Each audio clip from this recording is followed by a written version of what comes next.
Everyone, welcome back to my YouTube channel Techno Codes. मैं हूं रितिका और आज के इस वीडियो में हम बात करने वाले हैं operators in C plus plus की। चाहे आप बिगनर हो या एग्जाम के लिए प्रिपेयर कर रहे हो, अगर ऑपरेटर्स क्लियर नहीं है तो इस वीडियो में मैं हर ऑपरेटर को स्टेप बाय स्टेप भी और एग्जाम्पल के साथ समझाऊंगी, ताकि आप सब रट्टा ना मारो बल्कि प्रॉपरली समझ के सीखो। तो वीडियो को एंड तक देखिए, लाइक और शेयर जरूर करिए और टेक्नो कोड्स चैनल को सब्सक्राइब करना मत भूलना। चलिए शुरू करते हैं। तो चलिए अब शुरू करते हैं ऑपरेटर के साथ। तो ऑपरेटर इन सी प्लस प्लस वो स्पेशल सिंबल होते हैं जो कंप्यूटर को बताते हैं कि डाटा के साथ कौन सा ऑपरेशन परफॉर्म करना है। Operators are symbols that tell the computer to perform operations on data. Simple words में मैं बोलूँ तो ऑपरेटर्स बिना प्रोग्रामिंग के इनकम्प्लीट होते हैं।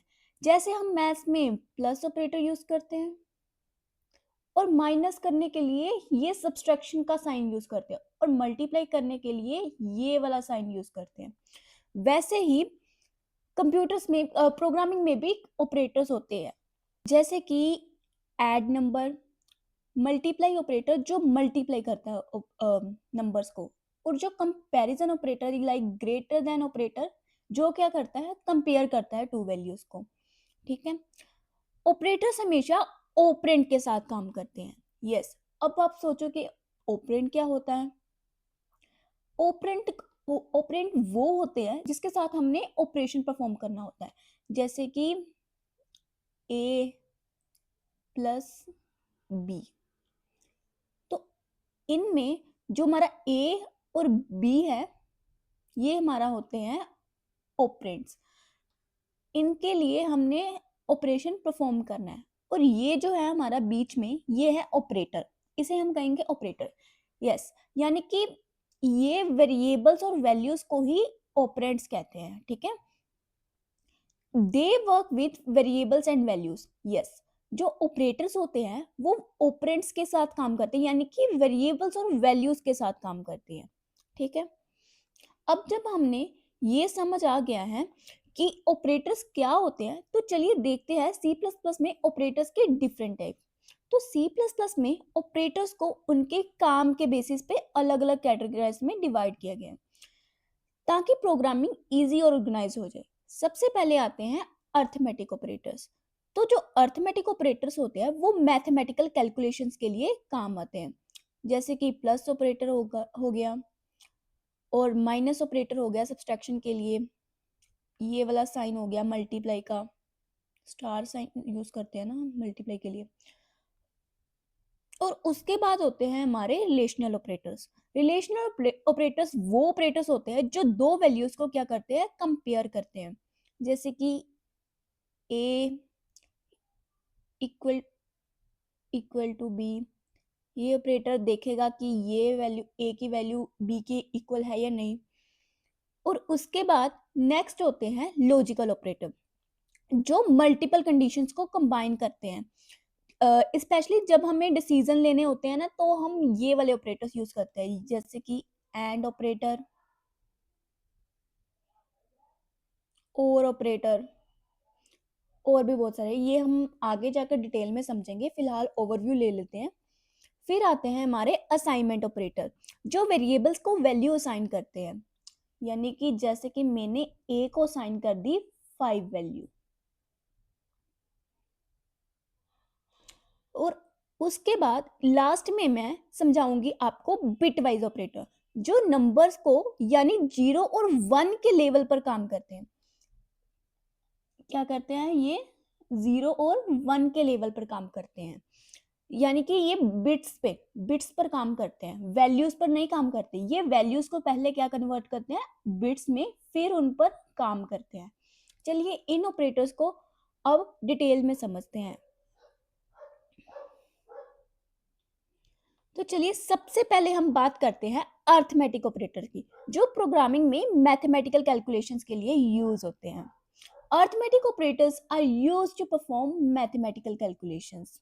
जैसे हम कैलकुलेटर में एडिशन, सब्सट्रैक्शन, मल्टीप्लिकेशंस, बिल्कुल वैसे ही सी प्लस प्लस में भी अर्थमेटिक ऑपरेटर्स का यूज होता है।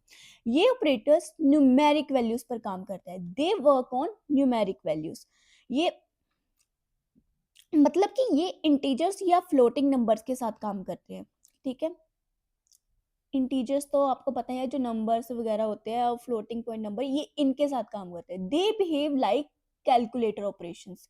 कैलकुलेटर ऑपरेशन मैंने क्यों कहा, क्योंकि इसमें भी कैलकुलेटर ऑपरेशंस में क्या होगा, प्लस माइनस, डिवीजन, सब्सट्रैक्शन हो गया और मल्टीप्लिकेशन हो गया, ये सारे कैलकुलेटर ऑपरेशंस का काम करते हैं, ठीक है। अब जो अर्थमेटिक ऑपरेटर्स हैं ना, उन्हें भी दो कैटेगरी में डिवाइड किया गया है। फर्स्ट जो होती है उन्हें कहते हैं बाइनरी अर्थमेटिक ऑपरेटर, और सेकंड कैटेगरी में क्या आते हैं, unary arithmetic operators. Binary arithmetic operators वो ऑपरेटर्स होते हैं जो दो ऑपरेंड्स पर काम करते हैं, यानी कि ये ऑपरेटर्स क्या करते हैं, दो ऑपरेंड्स पर काम करते हैं, ठीक है। इनका ये क्या हो रहा है, ये ऑपरेशंस कर रहे हैं दो ऑपरेटर में, यानी कि ये इस ऑपरेटर को इस ऑपरेटर के साथ क्या कर रहे हैं, एडिशन का काम। वैसे ही यूनरी ऑपरेटर क्या होते हैं, यूनरी ऑपरेटर जो होते हैं सिर्फ एक ऑपरेंड पर काम करते हैं। इस कैटेगरी में सबसे कॉमन ऑपरेटर होते हैं इंक्रीमेंट या डिक्रीमेंट ऑपरेटर। इनमें आते हैं या तो ये वैल्यू को इंक्रीज कर देंगे वन के साथ, या तो फिर क्या करेंगे, डिक्रीज कर देंगे। और जो यूनरी ऑपरेटर होते हैं इनमें सिर्फ एक ही ऑपरेंड होता है, और ये एक ही ऑपरेटर होता है क्योंकि ये एक ही ओपोनेंट के ऊपर काम करते हैं। और जो बाइनरी अर्थमेटिक ऑपरेटर होते हैं वो दो ओपोनेंट्स के ऊपर काम करते हैं, ठीक है। चलिए अब इनको डिटेल में समझ लेते हैं आगे जाकर। तो ये चार्ट है, इसमें सारे अर्थमेटिक ऑपरेटर्स हैं, यहाँ से लेकर यहाँ तक तो हमारे बाइनरी ऑपरेटर्स हैं, और यहाँ से लेकर यहाँ तक हमारे यूनरी ऑपरेटर। चलिए पहले बाइनरी ऑपरेटर का ओवरव्यू ले लेते हैं। तो जो बाइनरी अर्थमेटिक ऑपरेटर वो सिंपल ऑपरेटर्स होते हैं जो हमारा क्या करते हैं, सिंपल काम, जैसे कि ये एडिशन का ऑपरेटर। तो ये एडिशन का ऑपरेटर क्या कर रहा है, ए में बी की वैल्यू को प्लस कर रहा है, ठीक है, और सी को क्या कर रहा है, स्टोर कर रहा है। यानी कि ए में बी की वैल्यू को ऐड किया और फिर इसने क्या किया, सी में जाकर स्टोर कर दिया। वैसे ही सब्सट्रैक्शन सब्सट्रैक्शन कर रहा है, सब्सट्रैक्शन क्या कर रहा है, ए में से बी की वैल्यू को माइनस कर रहा है और फिर जो रिजल्ट आएगा उसको सी को लुटा रहा है, मतलब कि वापस दे रहा है, रिजल्ट दे रहा है उसको।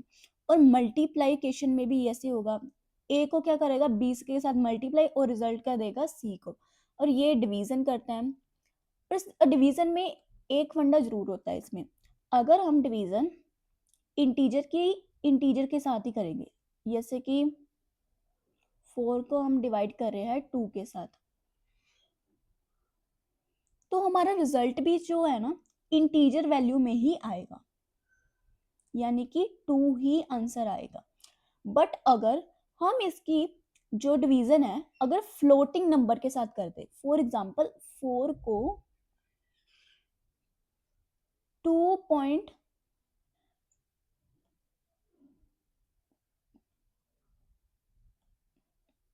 2.0 के साथ डिवाइड करें, अब ये तो फ्लोटिंग पॉइंट नंबर आ गया है ना।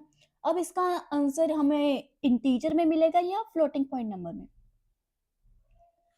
यस, इसका आंसर हमें मिलेगा फ्लोटिंग पॉइंट नंबर में, यानी कि 2.0 ही मिलेगा आंसर, क्योंकि जो हमारा फ्लोट है वो हाईएस्ट होता है इंटीजर से। इसकी प्रेसिडेंस क्या होती है, हाईएस्ट होती है एज कंपेयर टू इंटीजर्स। तो हमारा आंसर जो है फ्लोटिंग पॉइंट नंबर में मिलेगा। ये क्या कर देगा, एक्सप्लिसिट वैल्यू को चेंज कर देगा। और यही था थोड़ा सा फंडा प्रोग्रामिंग में, आपको थोड़ा सा बताना था ये क्या 2.0 हमें क्यों मिला, तो क्योंकि हमारी जो फ्लोटिंग पॉइंट नंबर है वो हाईएस्ट प्रेसिडेंस में है, इसलिए ये इंटीजर में नहीं देगा हमें आंसर, ये फ्लोटिंग पॉइंट नंबर में देगा। नेक्स्ट हम समझेंगे मॉडुलस।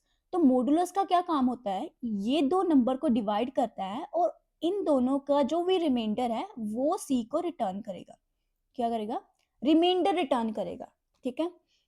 और ये हमारे हैं इंक्रीमेंट और डिक्रीमेंट ऑपरेटर। और जो इंक्रीमेंट ऑपरेटर है वो क्या करेगा, हमारा ए की वैल्यू को इंक्रीज कर देगा बाय 1, ठीक है।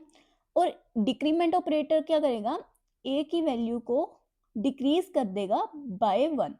जो इंक्रीमेंट ऑपरेटर है इंक्रीज करता है वैल्यू को, और जो डिक्रीमेंट ऑपरेटर है डिक्रीज करता है वैल्यू को बाय 1। चलिए अब यूनरी और यूनरी ऑपरेटर्स को थोड़ा डिटेल में समझ लेते हैं। चलिए अब हम बात करते हैं इंक्रीमेंट और डिक्रीमेंट ऑपरेटर्स की डिटेल में, जो यूनरी का ही पार्ट होते हैं।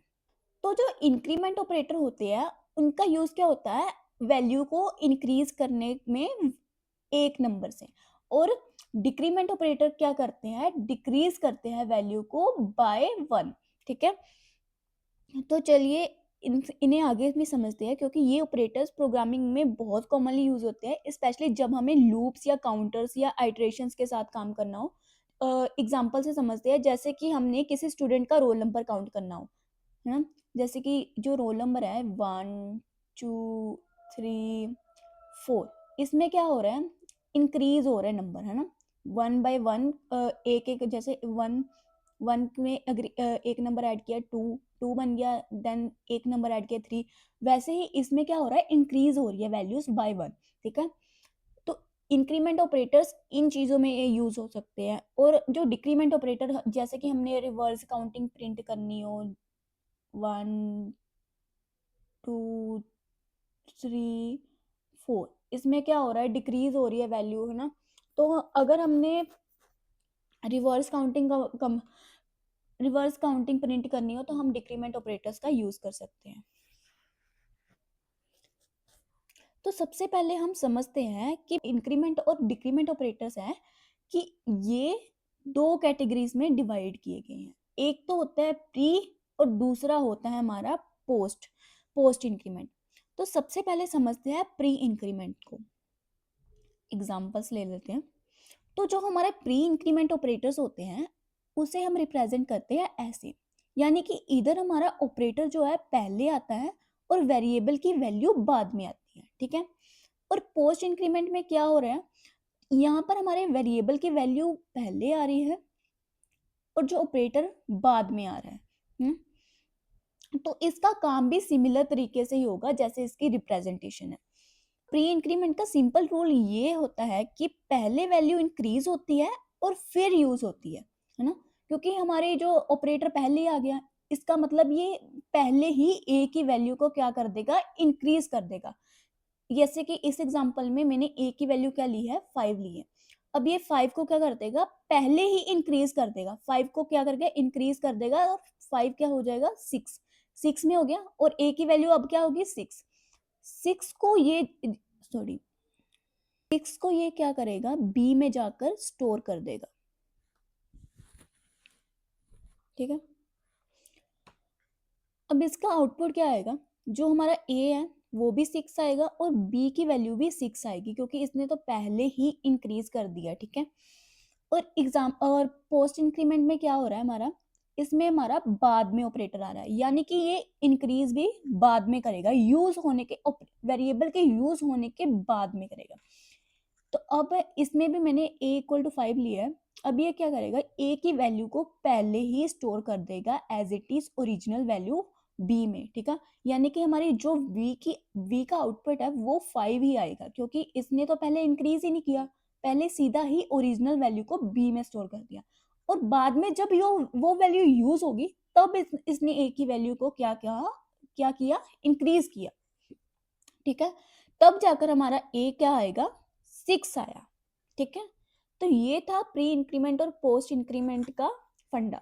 तो डिक्रीमेंट ऑपरेटर भी सेम तरह काम करते हैं, इसमें भी पहले वैल्यू क्या होगी, डिक्रीज होगी और फिर जाकर स्टोर होगी, ठीक है। और इधर क्या हो रहा है, पहले वाले ओरिजिनल वैल्यू ही पहले क्या होगी, स्टोर हो जाएगी, और बाद में जब यूज हो जाएगी वेरिएबल की वैल्यू तब जाकर डिक्रीज होगी, ठीक है। अगर आपको इंक्रीमेंट ऑपरेटर सही तरह समझ आ गए तो डिक्रीमेंट तो उसका उल्टा ही है, ठीक है।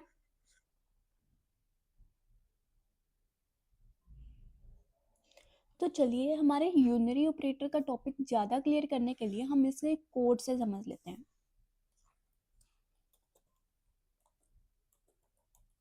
Hashtag include iostream, header file लगा लेते हैं C++ की, और using name space std। Int main function में अब लिखेंगे हम इंटीजर a की वैल्यू दे देते हैं 5, ठीक है। अब हम इसमें क्या कर कर देखेंगे कि पहले हम इसमें इनिशियल वैल्यू प्रिंट कराएंगे जो भी एग्जैक्टली हमने वैल्यू दी है, ठीक है।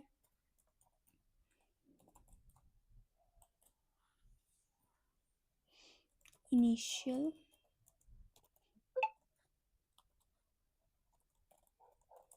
यहाँ हमें रिजल्ट क्या मिलेगा, इनिशियल वैल्यू क्या है 5 है, तो हमारा रिजल्ट क्या भी मिलेगा, यहाँ पर 5 भी आएगा, ठीक है। अब हम इंक्रीमेंट करके लिख लेते हैं वैल्यू को, प्री इंक्रीमेंट देखते हैं पहले।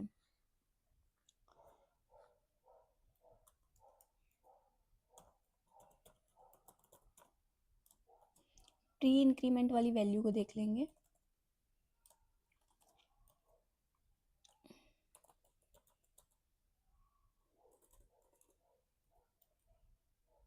यहाँ पर हमारी प्री इंक्रीमेंट में वैल्यू क्या आएगी, 6 आएगी, क्योंकि हमने यहाँ पर पहले ही इंक्रीमेंट कर दिया, तो हमारे वैल्यू क्या होगी, एक ही अब बढ़कर 6 हो जाएगी, तो हमारा रिजल्ट क्या होगा, इसमें 6 होगा, ठीक है। अब जो हमारी ए में जो वैल्यू है वो है 6। अब हम इसको पोस्ट इंक्रीमेंट करके देखते हैं,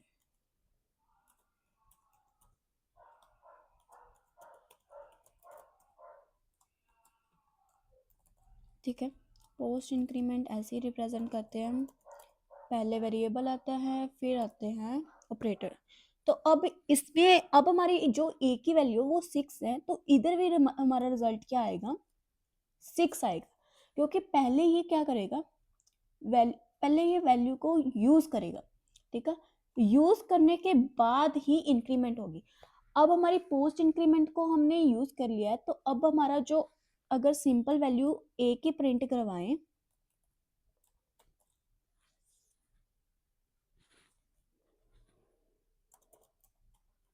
वो क्या आनी चाहिए, हमारी 7 आनी चाहिए,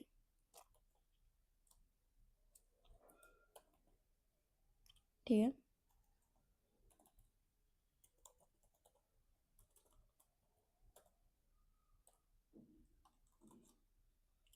ठीक है, अब इसमें हमारी क्या वैल्यू आनी चाहिए, 7 आनी चाहिए। अब इसमें कंफ्यूज बिल्कुल मत होना, क्योंकि हमारी पहले जो वैल्यू थी, मैं आपको ओवरव्यू दे देती हूँ दोबारा। पहली जो वैल्यू क्या थी हमारी ए की, 5 थी, ठीक है। अब हमने वैसे ही वैल्यू को प्रिंट करवा लिया ए की, ठीक है। तो इधर हमारी ना हमने कोई इंक्रीमेंट किया ना कुछ किया, तो सीधा ही वैल्यू हमारी क्या आई, 5 आई। तो इधर मैंने क्या किया, इधर हमने किया कि हमने इंक्रीमेंट करा दिया, प्री इंक्रीमेंट करा दिया, अपनी ए की वैल्यू को पहले ही बढ़ा दिया, तो हमारी यहाँ वैल्यू क्या आई, 6 आई, ठीक है। और इधर क्या किया हमने, पोस्ट इंक्रीमेंट। तो पोस्ट इंक्रीमेंट का क्या मतलब है, पहले ये वैल्यू को यूज करेगा फिर जाकर बढ़ाएगा, यानी कि इधर भी हमारी वैल्यू जो है 6 ही आएगी, ठीक है, क्योंकि ए जो हमारा अब है 6 है ना, तो हमारी वैल्यू क्या आएगी, हमारी 6 ही आएगी, ठीक है। कोई भी इंक्रीमेंट नहीं होगा। अगर हम पोस्ट इंक्रीमेंट के बाद कोई वैल्यू प्रिंट कराएंगे वो बढ़ेगी, यस वो बढ़ेगी, वो बढ़कर कितनी हो जाएगी, अब 6 से 7 हो जाएगी। चलिए इसका रिजल्ट देख लेते हैं। हाँ, तो हमारी जो यहाँ इनिशियल वैल्यू का आई, 5 आई, क्योंकि हमने वैसे ही प्रिंट करवा दी, कोई इंक्रीमेंट नहीं किया है इसमें। प्री इंक्रीमेंट में क्या हुआ, हमने पहले ही वैल्यू को क्या कर दिया, इंक्रीज कर दिया, तो यहाँ पर हमारी वैल्यू क्या आई, 6 आई। और पोस्ट इंक्रीमेंट में आपको पता ही है, अब ए की वैल्यू क्या थी, 6 थी, बट पोस्ट इंक्रीमेंट में पहले वो वैल्यू को यूज करेगा, यानी कि पोस्ट इंक्रीमेंट में यूज कर ली। अब पोस्ट इंक्रीमेंट में कोई भी वैल्यू आगे प्रिंट करवाएंगे वो क्या आएगी, एक नंबर इंक्रीज होकर आएगी, यानी कि वैल्यू ऑफ ए क्या आई हमारी, 7, एक नंबर बढ़कर आई। अब चलिए समझते हैं रिलेशनल ऑपरेटर्स। रिलेशनल ऑपरेटर्स का मेन काम होता है दो वैल्यू के बीच में कंपैरिजन करना। Relational operators are used to compare two values. जब हमें ये चेक करना होता है कि एक वैल्यू दूसरी वैल्यू से बड़ी है या छोटी है या इक्वल है, तब हम क्या करते हैं, रिलेशनल ऑपरेटर्स को यूज करते हैं। ठीक है, ये ऑपरेटर्स प्रोग्रामिंग में डिसीजन मेकिंग का बेस होते हैं। They help in decision making. Okay, क्योंकि इनका रिजल्ट हमेशा क्या आता है, ट्रू या फॉल्स में ही आता है। इसे इसलिए हमें क्या कहते, हम इसे इसलिए कहते हैं डिसीजन मेकिंग के काम आते हैं। ठीक है, तो चलिए अब रिलेशनल ऑपरेटर्स के कुछ टाइप्स भी देख लेते हैं। तो पहले सबसे पहली टाइप है equal to operator. Equal to operator क्या चेक करता है कि दो वैल्यू को चेक करता है ये एक दूसरे के इक्वल है या नहीं। इसमें ये क्या चेक कर रहा है, जो ए वैल्यू है बी के इक्वल है या नहीं। यानी कि एग्जांपल से समझते हैं, सपोज मैंने इंट ए की वैल्यू क्या रख दी 10 और बी की वैल्यू क्या दे दी 10। अब हमने ये ऑपरेटर लगा दिया बीच में। ठीक है, इक्वल टू ऑपरेटर लगा दिया। अब ये कंडीशन हमें रन करेंगे अगर कोड में, तो हमें ये कंडीशन क्या ट्रू देगी या फॉल्स देगी? यस, ये कंडीशन हमें देगी ट्रू, क्योंकि जो हमारी ए की वैल्यू है वो बी की वैल्यू के इक्वल है। वैसे ही नॉट इक्वल टू ऑपरेटर होता है। नॉट इक्वल टू ऑपरेटर ये चेक करता है कि ये वैल्यू इसके वैल्यू के इक्वल नहीं होनी चाहिए। ठीक है, ग्रेटर देन ऑपरेटर ये चेक करता है कि ए की वैल्यू है जो हमारी, वो बी की वैल्यू से ग्रेटर है, बड़ी है। लेस देन ऑपरेटर भी ऐसे ही काम करता है, जो चेक करता है कि ए, ये छोटी वैल्यू को चेक करता है कि जो ए की वैल्यू है बी की वैल्यू से छोटी है। ठीक है, वैसे ही ग्रेटर देन और इक्वल टू ऑपरेटर है, वो क्या चेक करते हैं कि जो हमारी ए की वैल्यू है वो इक्वल भी होनी चाहिए और ग्रेटर देन भी होनी चाहिए। ठीक है, वैसे ही लेस देन और इक्वल टू ऑपरेटर है, ये क्या चेक करेगा कि जो हमारी ए की वैल्यू है लेस भी होनी चाहिए और इक्वल भी होनी चाहिए उस बी के। ठीक है, तो ये थे हमारे कुछ ऑपरेटर्स के टाइप्स। ठीक है, तो बेसिकली अगर मैं सिंपल में कहूँ तो रिलेशनल ऑपरेटर्स जो होते हैं सिर्फ वैल्यूज को कंपेयर करने के लिए होते हैं। ठीक है,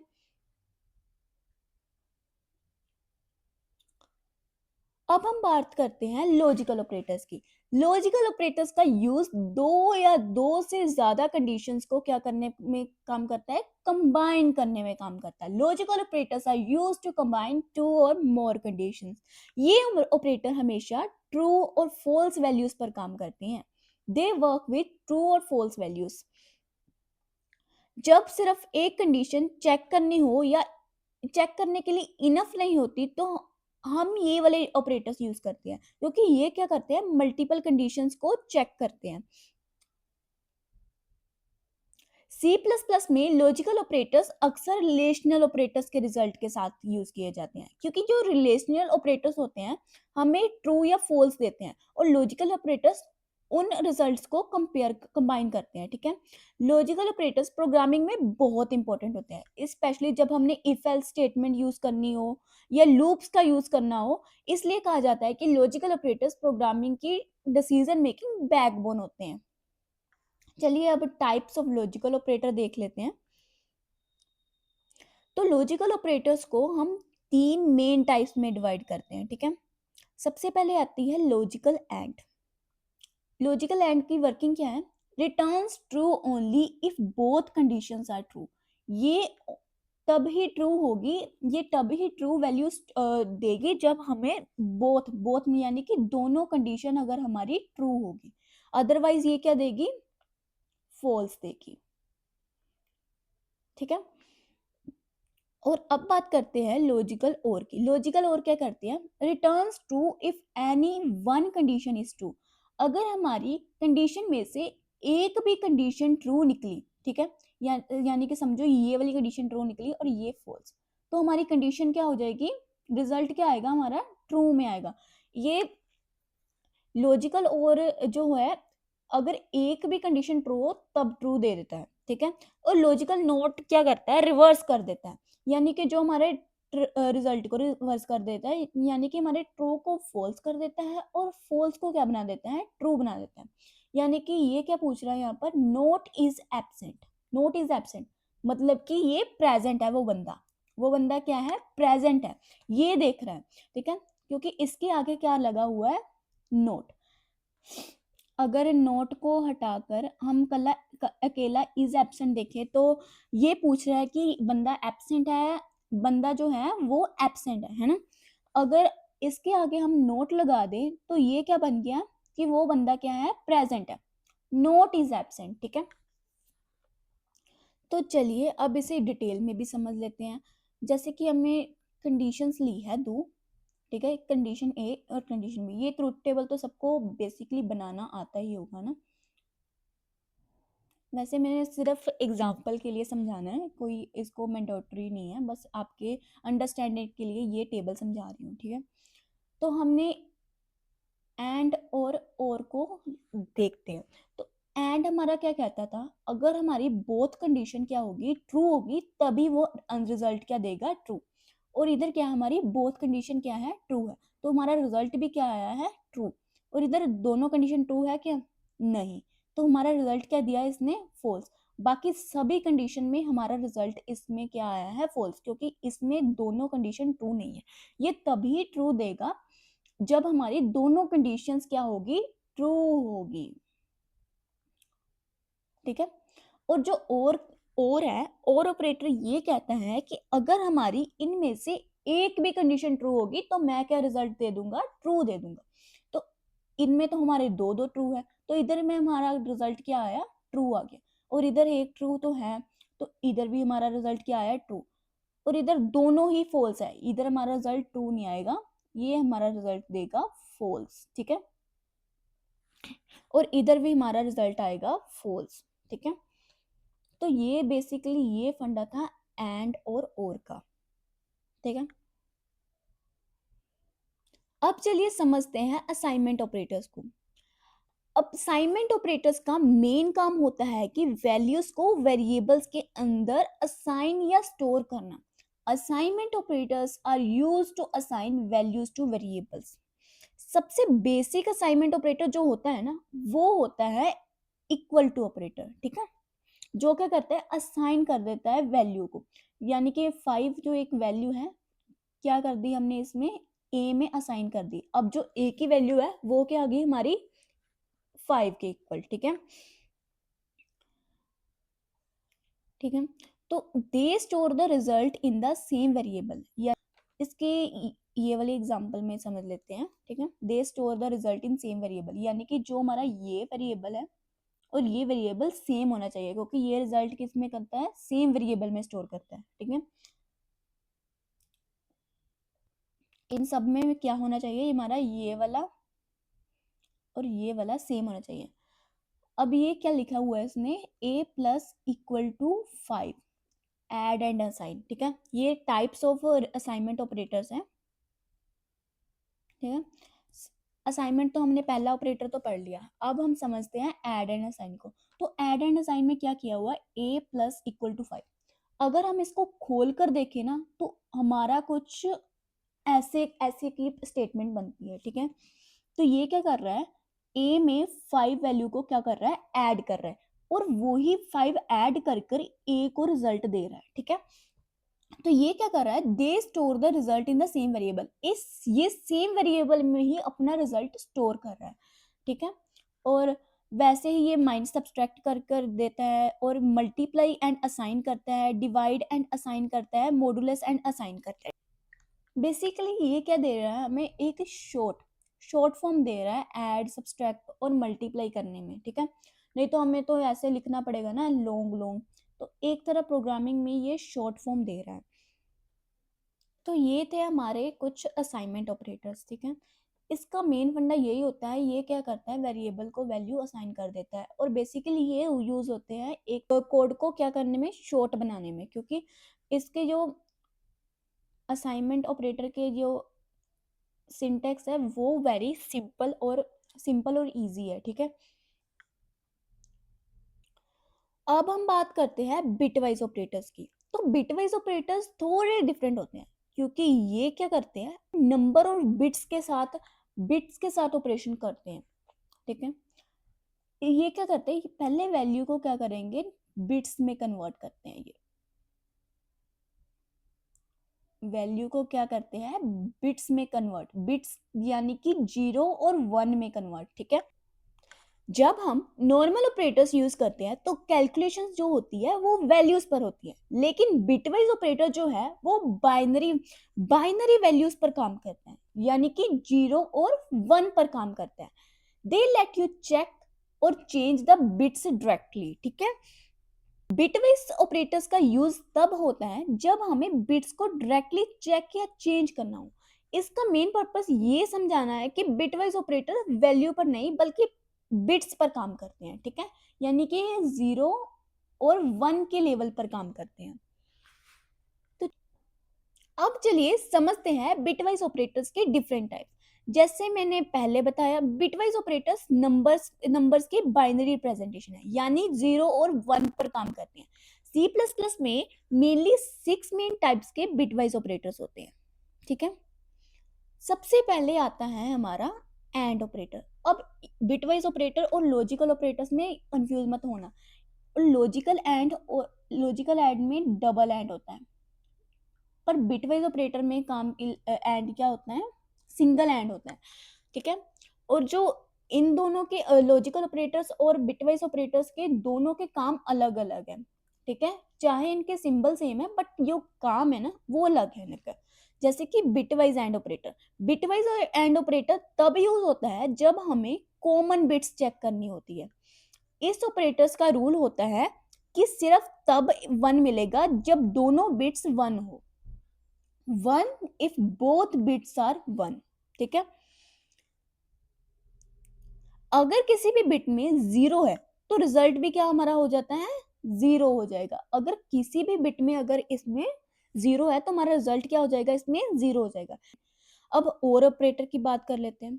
तो बिटवाइज और ऑपरेटर का रूल होता है कि अगर किसी भी बिट में 1 हो तो रिजल्ट क्या होगा, इसमें 1 होता है। If any one bit is 1, अगर इसमें एक भी बिट 1 होगी तो हमारा रिजल्ट क्या होगा, 1 होगा। सिर्फ तब ही ये 0 आता होता है इसमें जब दोनों बिट्स क्या होगी, 0 होती है। इसमें तब ही 0 रिजल्ट आएगा जब दोनों बिट्स होगी हमारी 0, तो हमारा रिजल्ट भी क्या आ जाएगा। अदरवाइज अगर एक भी बिट में 1 हो तो हमारा रिजल्ट क्या आएगा, रिजल्ट आएगा 1। ठीक है, अब बात कर लेते हैं एक्सोर ऑपरेटर की। तो एक्सोर क्या है, एक्सोर ऑपरेटर थोड़ा डिफरेंट होता है। इसका रूल होता है कि अगर हमारे पास सेम बिट्स है तो हमारा रिजल्ट क्या होगा, 0 के मन में। अगर हमारी डिफरेंट बिट्स है तो हमारा रिजल्ट क्या होगा, 1 में। जैसे कि मैं करती हूँ परफॉर्म। जैसे कि हमने ले लिया 1 1 0 1 1 0 1 1, मैंने रैंडम नंबर लिए। अब इसका एक्सोर करते हैं।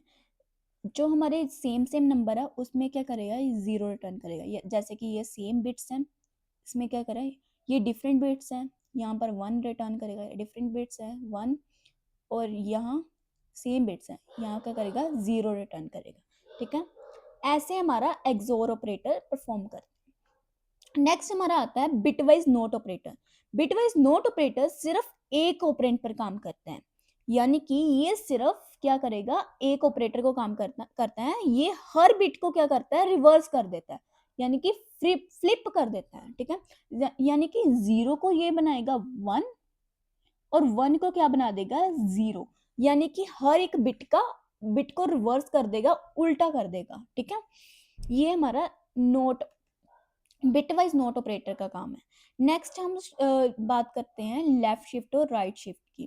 ठीक है, तो लेफ्ट शिफ्ट और राइट शिफ्ट में ये वाले सिंबल यूज होते हैं। ये वाले सिंबल आपने सी इन और सी आउट में भी देखे होंगे ना। वहाँ जो सिंबल यूज हो रहे हैं वो स्ट्रीम्स के लिए यूज हो रहे हैं, और यहाँ क्या सिंबल जो ये वाले सिंबल यूज हो रहे हैं वो शिफ्ट के लिए यूज हो रहे हैं। ये क्या कर रहे हैं, लेफ्ट शिफ्ट ऑपरेटर बिट्स को क्या कर रहे हैं, लेफ्ट साइड शिफ्ट करते हैं, और राइट साइड में जो 0 राइट साइड में जो खाली स्पेस रह जाती है वहां पर क्या कर देंगे, 0 ऐड कर देते हैं। हर एक लेफ्ट शिफ्ट को मतलब होता है कि नंबर को 2 से मल्टीप्लाई करना, इसलिए ये ऑपरेटर फास्ट मल्टीप्लिकेशन के लिए यूज होते हैं। और राइट शिफ्ट में क्या होता है, राइट शिफ्ट ऑपरेटर जो होते हैं बिट्स को राइट साइड शिफ्ट करते हैं। ठीक है, राइट साइड शिफ्ट करते हैं, और जो लेफ्ट शिफ्ट होता है वो लेफ्ट साइड शिफ्ट करते हैं बिट्स को। इसको हम एग्जांपल से समझेंगे तभी ज़्यादा क्लियर होगा। अभी सिर्फ ओवरव्यू ले लो कि राइट शिफ्ट जो ऑपरेटर्स हैं वो क्या करेंगे, राइट को शिफ्ट कर देंगे और एक ऑपरेटर कुछ स्पेस खाली होती है वहां पर जीरो ऐड कर देंगे। इस राइट शिफ्ट ऑपरेटर बिट्स को राइट साइड शिफ्ट करती है, और राइट शिफ्ट का मतलब होता है कि नंबर को दो से डिवाइड करना। इसका यूज फास्ट डिवीजन के लिए भी किया जाता है।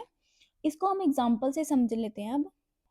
तो अब जो आप स्क्रीन पर एग्जांपल देख रहे हैं ये अब सब बिटवाइज ऑपरेटर्स के एग्जांपल्स हैं। सबसे पहले याद रखिए कि बिटवाइज ऑपरेटर्स डेसिमल नंबर्स पर डायरेक्टली काम नहीं करते, बल्कि पहले उन नंबर्स को बाइनरी फॉर्म यानी कि 0 और 1 में कन्वर्ट किया जाता है, फिर ऑपरेशन परफॉर्म होता है। तो चलिए इन एग्जांपल को वन बाय वन समझते हैं। सबसे पहले आ जाता है हमारा बिटवाइज एंड ऑपरेटर। तो बिटवाइज एंड ऑपरेटर्स क्या कहते हैं हमारा, सबसे पहले क्या करेंगे, ये इसको हम जो डेसिमल नंबर्स हैं इसको हम कर देंगे बाइनरी फॉर्म में कन्वर्ट। ठीक है, जो 5 का डेसिमल है वो होता है 0 1 0 1 और जो 3 का डेसिमल है वो होता है 0 0 1 1। ठीक है, अब इन दोनों के बीच में क्या करते हैं, एंड ऑपरेटर परफॉर्म करते हैं। तो एंड ऑपरेटर क्या कहता है हमारा, अगर हमारी दोनों वैल्यू 1 होगी तो हमें क्या रिजल्ट में मिलेगा, 1। अगर इन दोनों में से एक भी वैल्यू 0 होगी तो हमारा रिजल्ट क्या आएगा, 0 आएगा। तो हमारा इस ऑपरेशन का रिजल्ट क्या आया, 0 0 1 1, जो हमारे इधर आएगा 0। ठीक है, जो हमारे 1 के इक्वल है। ठीक है, तो इधर अगर हमारा एक भी वैल्यू में 1 बिट होगी, सॉरी, अगर हमारी दोनों बिट्स 1 होगी तभी हमारा रिजल्ट 1 में आएगा, नहीं तो अगर एक भी बिट में 0 आ गया तो हमारा रिजल्ट क्या आएगा, 0 आएगा। तो इस ऑपरेशन का रिजल्ट जो निकल रहा है वो निकल रहा है 0 0 1 1, जो हमारे क्या है, 1 डेसिमल वैल्यू के इक्वल है। चलिए अब समझते हैं और ऑपरेटर को। तो बिटवाइज और में क्या करते हैं, क्या रूल है, अगर हमारी एक भी वैल्यू 1 होगी तो हमारा रिजल्ट क्या देगा, ये 1 के इक्वल। यानी कि अगर हम जैसे कि ये 5 की बाइनरी बिट्स है और ये है 3 की बाइनरी बिट्स। ठीक है, अगर हमारी एक भी वैल्यू 1 होगी तो हमारा रिजल्ट क्या आ जाएगा, 1। और इधर भी 1 है और इधर भी एक 1 तो है, तो इधर हमारा रिजल्ट क्या बना, 0 1 1। ठीक है, क्योंकि यहाँ पर भी 1 था और यहाँ पर भी एक 1 था। अगर हमारे यहाँ पर एक भी बिट 1 हुई तो हमारा रिजल्ट क्या हो जाएगा, 1। अगर इस केस में तभी 0 मिलेगा अगर हमारी दोनों बिट्स क्या होगी, 0 होगी। तो हमारा रिजल्ट क्या आया इधर में, 0 1 1 1। ठीक है, तो वो जो रिजल्ट है ये इक्वल है 7 डेसिमल वैल्यू के। ठीक है, अब हम करते हैं एक्सोर परफॉर्म। तो बिटवाइज एक्सोर क्या परफॉर्म करता है, वर्किंग में हमने क्या पढ़ा था, अगर हमारे दोनों बिट्स सेम हो गए तो ये क्या रिजल्ट देगा हमें, 0। ठीक है, अगर हमारे दोनों बिट्स डिफरेंट हो गए तो क्या रिजल्ट आएगा हमारा, 1। ठीक है, यानी यहाँ पर भी 1 आएगा और यहाँ पर दोनों बिट्स क्या है, सेम है, तो हमारा रिजल्ट क्या आएगा, 0। एक्सोर हमें कहता है कि अगर हमारे दोनों बिट्स सेम होंगे यानी या तो होगा 1 1 या तो होगे 0 0। अगर दोनों बिट्स सेम होंगे तो हमारा रिजल्ट क्या देगा, ये 0 के इक्वल। अगर दोनों बिट्स 0 डिफरेंट होंगे यानी कि या तो होंगे 0 1 या होंगे 1 0, तो हमारा रिजल्ट ये देगा 1 के इक्वल। ठीक है, यहाँ पर 0 कर लेना आंसर में, और ये 0 1 1 1 0 जो हम 5 और 3 का एक्सोर करेंगे तो हमारा डेसिमल में क्या आंसर आएगा, 6 आंसर आएगा। ठीक है, क्योंकि ये हमारा 0 1 1 0 डेसिमल वैल्यू में 6 के इक्वल है। ठीक है, अब हम बिटवाइज नोट को देख लेते हैं। तो बिटवाइज नोट क्या करता है, रिवर्स कर देता है वैल्यू को, यानी कि जो जो 0 है उसको 1 में कन्वर्ट कर देगा, जो 1 है उसे 0 में कन्वर्ट कर देगा। इसी तरह इधर क्या कर रहा है, 5 को हम जैसे 5 के आगे हमने नोट बिटवाइज लगाया तो ये क्या कर रहा है, 1 को क्या कर रहा है, 0 में कन्वर्ट कर रहा है और 0 को 1 में कन्वर्ट कर रहा है, फिर 1 को 0 में कन्वर्ट कर रहा है और 0 को 1 में कन्वर्ट कर रहा है, और जो हमारा आंसर है वो फ्लिप होकर आ रहा है। यानी कि यहाँ पर हमारा आंसर था 0101, इधर क्या हो गया हमारा आंसर 1010, जो है -6 के इक्वल। -6 क्या है, डेसिमल वैल्यू है, जो बिट बाइनरी जो बिट्स है, ये क्या वैल्यू बना रही है, -6 बना रही है, ठीक है। तो अब हम लेफ्ट शिफ्ट और राइट शिफ्ट को समझ लेते हैं। तो लेफ्ट शिफ्ट और राइट शिफ्ट क्या करते हैं, बिट्स को लेफ्ट की ओर और राइट की ओर शिफ्ट कर देते हैं बाय 1, ठीक है। अब 5 के ऊपर ये ऑपरेशन लेफ्ट शिफ्ट का परफॉर्म कर लेते हैं, यानी कि हमारे जो 5 की वैल्यूज हैं वो हैं 01 01, है ना। तो इसमें क्या है, ये लेफ्ट की ओर सारी बिट्स को लेफ्ट की ओर शिफ्ट करता है, ठीक है। यानी कि ये 1 जो है 0 की जगह में आएगा, और ये 0 है वो 1 की जगह में आएगा, और ये जो 1 है ये 0 की जगह में आएगा, और ये 0 है ये बाहर निकल जाएगा, और जो पीछे बाकी जो स्पेस है उसमें हम 0 ऐड कर देंगे, ठीक है। तो हमारा आंसर क्या है यहाँ पर 1010, जो 10 डेसिमल वैल्यू के इक्वल में है, ठीक है। तो इसीलिए हम इसको मल्टीप्लाई ऑपरेटर भी कहते हैं, क्योंकि ये क्या कर रहा है, ये मल्टीप्लाई कर रहा है 2 से वैल्यू को, ठीक है। यानी कि अब हम अगर 5 को 2 से मल्टीप्लाई करें तो हमारा रिजल्ट क्या आ रहा है, 10 आ रहा है ना, 5 2 का क्या आ रहा है 10। तो अगर हम सिंपल वर्ड्स में कहें तो इसको हम मल्टीप्लाई ऑपरेटर भी कहते हैं, क्योंकि ये 5 को वैल्यू को 2 से मल्टीप्लाई करके दे देते हैं। अब राइट शिफ्ट को समझते हैं। राइट शिफ्ट क्या कर रहा है, राइट को वैल्यू को शिफ्ट कर रहा है,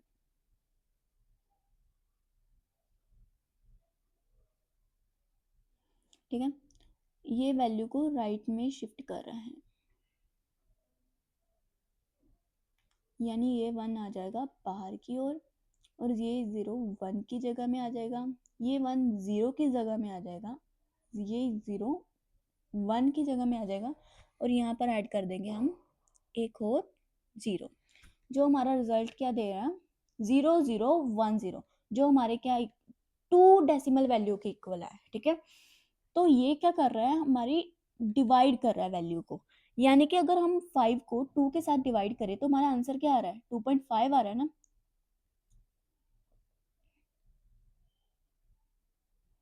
तो हमारा आंसर आ रहा है 2.5। ये हमारी उठा रहा है फ्लोर वैल्यू को, ठीक है। फ्लोर वैल्यू को उठा रहा है, यानी कि 2 को उठा रहा है, 0.5 को नहीं उठा रहा है, तो हमारी फ्लोर वैल्यू जो हमारी बन रही है 2 बन रही है। तो ये इसलिए मैंने कहा था कि जो राइट शिफ्ट है वो डिवीजन का काम कर रहा है, और लेफ्ट शिफ्ट जो है मल्टीप्लिकेशन का काम कर रहा है, और ये दोनों सिर्फ एक एक बिट लेफ्ट की ओर शिफ्ट करते हैं और राइट की ओर शिफ्ट करते हैं, ठीक है। तो ये थे हमारे बिटवाइज ऑपरेटर के कुछ एग्जांपल। तो चलिए यहीं पर हमारी वीडियो एंड करते हैं। So in this video, we covered C++ operators, including arithmetic, assignment, relational, and logical operators with clear example. I hope these concepts are now easier to understand. If you found this video helpful, please like and subscribe to the channel for more beginner-friendly C++ tutorials. For any doubts or topic suggestions, feel free to comment below. Thank you for watching and see you in the next video.